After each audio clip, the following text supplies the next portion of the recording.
नमस्कार, मेरा नाम शिल्पा है और आज मैं आपको कॉफ़ी के बारे में बताऊंगी।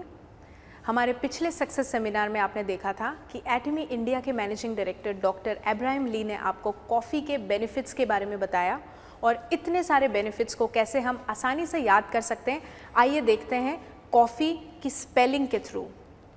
Coffee which stands for C, cut down weight, O, overcome depression, F, fight against cardiovascular diseases, F, functioning of liver, E, enhancing energy, E, eliminate toxins। तो इस आसान तरीके से हम इसे याद रख सकते हैं।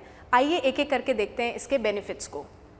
C, which means cut down weight, ये बहुत ही खुशखबरी है हम सभी के लिए कि कॉफ़ी के रेगुलर इस्तेमाल से हम अपने वज़न को घटा सकते हैं और मेंटेन कर सकते हैं। तो जितने भी लोग वर्कआउट कर रहे हैं या आप किसी फिटनेस रिजीम को फॉलो कर रहे हैं, उसमें कॉफ़ी को इंक्लूड करना बिल्कुल मत भूलिए।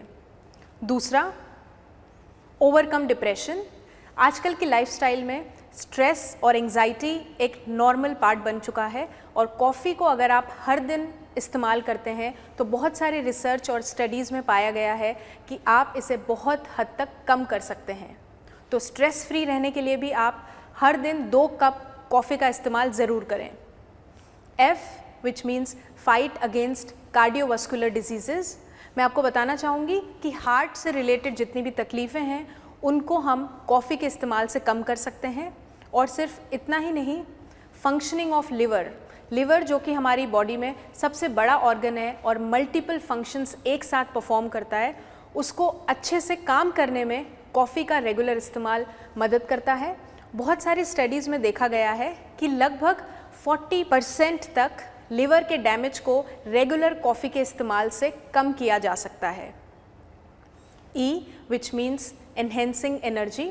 तो सिर्फ फिज़िकल एनर्जी ही नहीं, मेंटल एनर्जी को भी हम कॉफ़ी के इस्तेमाल से बढ़ा सकते हैं। और इसीलिए देखा गया है कि सुबह सुबह अगर आप कॉफ़ी लेते हैं तो आप में हाई एनर्जी बनी रहती है। और सिर्फ इतना ही नहीं, दिन में किसी भी वक्त जब आपको एक कंसंट्रेशन या फोकस्ड वर्क में जाना है, उससे पहले अपनी एनर्जी को बूस्ट करने के लिए आप कॉफ़ी का इस्तेमाल कर सकते हैं। और फाइनली, एलिमिनेट टॉक्सिन्स। आप सभी जानते हैं कि हमारी बॉडी में टॉक्सिन्स, वेस्ट को टाइम टू टाइम निकालना बहुत ज़रूरी होता है और सही तरीके से स्टमक और डाइजेस्टिव सिस्टम की फंक्शनिंग में कॉफ़ी एक बहुत अच्छा रोल प्ले करती है। तो ये बेनिफिट्स सिर्फ इतने ही नहीं हैं, इसके साथ साथ कैंसर को प्रिवेंट करने में, डायबिटीज़ को प्रिवेंट करने में भी कॉफ़ी का बहुत हद तक बेनिफिट देखा गया है। तो आप सभी से मैं रिक्वेस्ट करूँगी कि जल्द से जल्द एटमी कॉफ़ी को इस्तेमाल करें और आपके बेनिफिट्स भी हम तक पहुँचाएँ। तो आइए अब हम जानते हैं कैसे हमारी एटमी कॉफ़ी यूनिक है।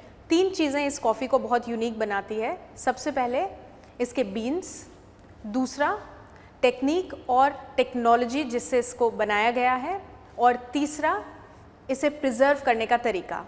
तो आइए सबसे पहले हम बात करते हैं कॉफ़ी बीन्स के बारे में।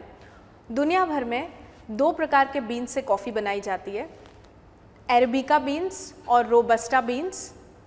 एटमी की कॉफ़ी को अरेबिका बीन्स से बनाया गया है और अरेबिका बीन्स की क्वालिटी हायर क्वालिटी है रोबस्टा बीन्स के कंपैरिजन में। इसका कल्टीवेशन और हार्वेस्टिंग हैंड पिक्ड तरीके से की जाती है, जबकि रोबस्टा कॉफ़ी की हार्वेस्टिंग मशीन द्वारा की जाती है। कैफ़े अरेबिका से बनाई हुई कॉफ़ी माइल्ड होते हुए भी बहुत अच्छा एरोमा देती है और साथ ही साथ इसमें कम कैफ़ीन होता है। मैं आपको बताना चाहूँगी कि अरेबिका कॉफ़ी बीन से बनाई हुई कॉफ़ी बहुत सारे अलग अलग फ्लेवर्स के साथ ब्लेंड हो जाती है और इजीली मिक्स होने वाली कॉफ़ी है, जिसे हम रोबस्टा बीन से बनी हुई कॉफ़ी के साथ बिल्कुल भी कंपेयर नहीं कर सकते हैं। और यही कारण है कि एटमी के बीन्स इस कॉफ़ी को बहुत यूनिक बनाते हैं। तो अब मैं आपको बताऊंगी कि किस तरीके से स्पेशल टेक्नोलॉजी और टेक्निक का हमारे बीन्स पे इस्तेमाल किया गया है। अरेबिका कॉफ़ी बीन्स पर फ्रोज़न ड्राइड टेक्नोलॉजी का इस्तेमाल हुआ है। बीन्स का एक्सट्रैक्शन करके लिक्विड कंसनट्रेटेड फॉर्म को -196 डिग्री सेल्सियस पर फ्रीज़ किया जाता है और फिर उस फ्रोज़न एक्सट्रैक्ट को फाइन पार्टिकल्स में एक्सट्रैक्ट किया जाता है। और इस फाइन पार्टिकल्स को एक्सट्रैक्ट करने में माइक्रो ग्राइंडिंग टेक्निक का इस्तेमाल हुआ है, जिससे कि पार्टिकल्स का फ्लेवर और एरोमा बरकरार रहता है। तो अब मैं आपको बताऊंगी तीसरी यूनिकनेस के बारे में, और वो है इसकी पैकेजिंग में। एटमी कॉफ़ी को लंबे समय तक प्रिजर्व करने के लिए और एरोमा को मेंटेन करने के लिए नाइट्रोजन गैस का इस्तेमाल किया गया है। ये गैस बिल्कुल भी हानिकारक नहीं है और अच्छी पैकेजिंग के लिए इसे दुनिया भर में इस्तेमाल किया जाता है। नाइट्रोजन गैस एक इनर्ट गैस है जो ऑक्सीजन की तरह एनवायरनमेंट के साथ रिएक्ट नहीं करती है और मटेरियल को प्रोटेक्ट करने में इसका इस्तेमाल होता है। इसीलिए जब भी आप एटमी कॉफ़ी के सैशे को ओपन करेंगे, एक फ्रेश एरोमा के साथ आप कॉफ़ी को एंजॉय कर सकते हैं। तो कॉफ़ी के इतने सारे बेनिफिट्स जानने के बाद और प्रोसेस को समझने के बाद आप सभी लोग सोच रहे होंगे कि कैसे आप इस कॉफ़ी को अलग अलग वेराइटीज़ में यूज़ कर सकते हैं। तो मैं आपको बताना चाहूँगी कि दोनों ही टेम्परेचर में हॉट और कोल्ड तरीके से आप इस कॉफ़ी को बना सकते हैं। आपने सुना होगा बहुत सारी कॉफ़ी की वैरायटीज़ मार्केट में अवेलेबल है, जैसे कि espresso, americano, iced americano, cappuccino, cold coffee. ये सभी वैरायटीज़ हमारी अरेबिका बीन्स से बनी हुई कॉफ़ी से आप बना सकते हैं और एक बहुत अच्छा फ्लेवर एंजॉय कर सकते हैं। इसीलिए मैंने शुरुआत में आपको बताया था कि एटमी कॉफ़ी अपने आप में एक यूनिक कॉफ़ी है, क्योंकि अरेबिका बीन्स इसे हर तरीके से ब्लेंड होने में मदद करते हैं।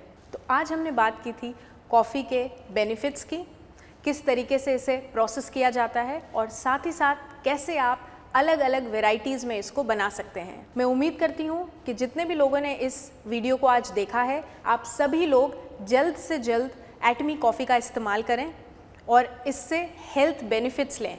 सिर्फ इतना ही नहीं, आप अपने आसपास के लोगों को भी इसके बेनिफिट्स के बारे में बताएं और सभी की हेल्थ को इम्प्रूव होने में मदद करें। तो इसके साथ ही मैं अपने प्रेजेंटेशन को एंड करती हूँ और अधिक जानकारी के लिए आप हमारे साथ प्रोडक्ट ट्रेनिंग में भी जुड़ सकते हैं।